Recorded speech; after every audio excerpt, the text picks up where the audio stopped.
अस्सलाम वालेकुम। आज वकील होने की हैसियत से मैं आपके साथ कुछ इम्पोर्टेंट इन्फॉर्मेशन और एक स्टोरी शेयर करूँगी। रोज़ाना की बुनियादों पर हम अदालतों में केस करते हैं और चूँकि एक फैमिली लॉयर होने की वजह से मैं बहुत सारे केसेस ऐसे करती हूँ जिसमें तलाक, खुला, बच्चों की कस्टडी और रोज़ाना की बुनियादों पर फैमिली ब्रेकअप्स होते हैं। यकीनन मुआशरे के लिए, सोसाइटी के लिए और हमारे लिए बहुत तकलीफ अमल होता है। ताहम छोटी सी एफर्ट और रिकन्सिलिएशन से बहुत सारे मामला बेहतर हो सकते हैं और बहुत सारे बच्चों की और बहुत सारी फैमिलीज़ की ज़िंदगी सेव हो सकती है। एक छोटी सी स्टोरी आज आपसे शेयर करूंगी जो यकीनन हो सकता है हमारे सुनने वालों के लिए बहुत सारी ज़िंदगी में इंपॉर्टेंट इन्फॉर्मेशन लेके आए।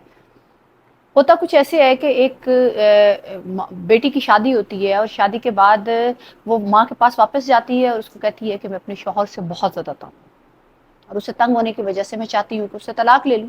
तो माँ उसको कहती है कि मैं तुम्हें तलाक तो नहीं लेने के दे सकती और ना मैं तुम्हें इजाज़त दूंगी, तुम सब्र करो और ज़िंदगी वहीं पे गुजारो।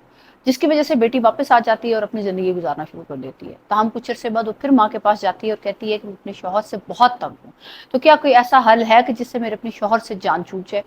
तो उसकी माँ उससे पूछती है कि तुम्हारे शौहर के साथ क्या मसला है। तो उसने कहा कि पता नहीं, शौहर काम से आता है तो मुझ पर चीखना शुरू कर देता है, मेरे में इंटरेस्ट नहीं लेता, मुझे बहुत तंग करता है, गाली गलौज करता है, हमारे दरमियान अंडरस्टैंडिंग नहीं है, वो मुझे पसंद नहीं करता, मैं उसे पसंद नहीं करती। माँ उसे कहती है कि, और वो माँ से ये सवाल करती है कि क्या कुछ ऐसा हो सकता है कि मेरी उससे जान छूट जाए।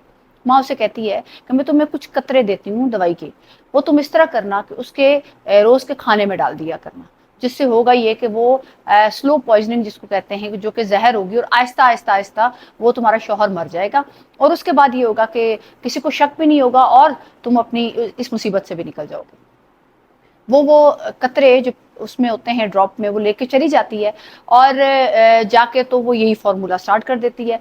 ताहम माँ का एक मशवरा जो उसे वो कतरे देते हुए कहती है कि चूंकि तुम उसको स्लो पॉइजनिंग दोगी और ये कत्ल का केस भी हो सकता है, तुमने सिर्फ ताकि लोगों को शक ना हो कि तुम ऐसा कुछ कर रही हो, थोड़ा सा अपने रवैये में बदलाव लाना है।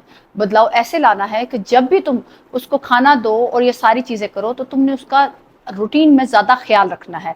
वो दफ्तर से घर आए तो तुमने तैयार होके उसका इस्तकबाल करना है, उसके बाद उसकी बहुत ज़्यादा केयर करनी है और उसके बाद उसके साथ अच्छे से बिहेव करना। और सबसे इम्पोर्टेंट, वो कुछ भी बोलता रहे तुमने आगे से जवाब नहीं देना, सब्र करना है और कोशिश करनी है कि सब्र के साथ उसकी जो बातें हैं उनको सहो और बर्दाश्त करो। चूंकि इस सूरत हाल में वो करती है कि वो माँ के इस मशवरे पे अमल करते हुए उसने रूटीन की लाइफ में ऐसे ही स्टार्ट कर दिया और उसने रोजाना की बुनियाद पर हर रोज एक कतरा खाने में उसके अपने हस्बैंड के मिलाना शुरू कर दिया।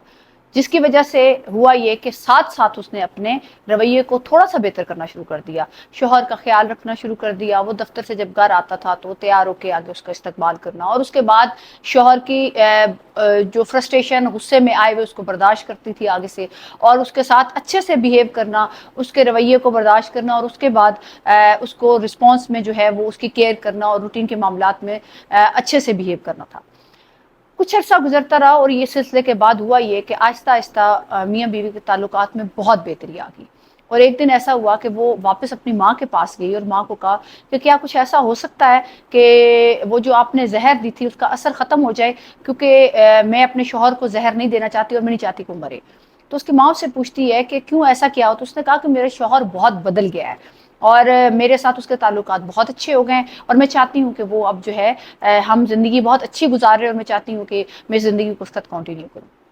तो आप मुझे बता सकती हैं कि मेरे जो खाने में आप डालती थी उसके असर को ज़ाया करने के लिए, अपने में जो शौहर का खाना डालती थी उसके असर को, जहर को ज़ाया करने के लिए मैं क्या करूँ।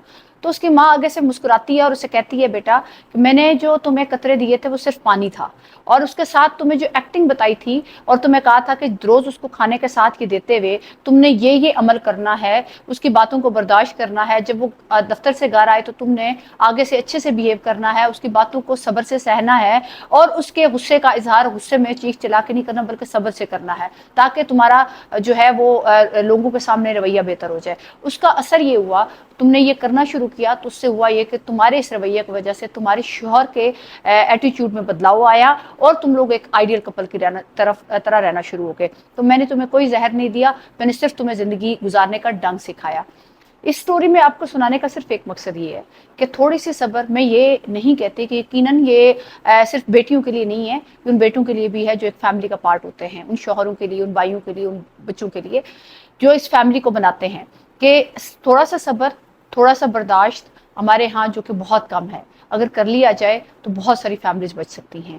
رویے روزانہ کے بنیاد پر جو معاملات ہیں ان کے حوالے سے صبر اور استقامت کے ساتھ ہم بہت ساری فیملیز کو بچا سکتے ہیں اور زندگی کو بہت بہتری کی طرف لا سکتے ہیں۔ اور یہ روزانہ کے بنیاد پر جو ہم روز کے حساب سے فیملیز بریک اپس دیکھتے ہیں، طلاق دیکھتے ہیں، خلا دیکھتے ہیں، یہ کم ہو سکتی ہیں۔ تو امید ہے کہ اس سٹوری سے ہماری بہت ساری فیملی کے جو ہسبینڈ وائف کے ریلیشنز ہیں ان میں کوئی بہتری آئے گی، اور آپ یقیناً اس کو آگے شیئر بھی کریں گے۔ اور اگر آپ کو یہ ویڈیو پسند آئی تو اس کو ضرور لائک کریں، کامنٹس کریں، اور ہماری ویڈیو کو آگے شیئر کرنا نہ بھولیں۔ Thank you so much.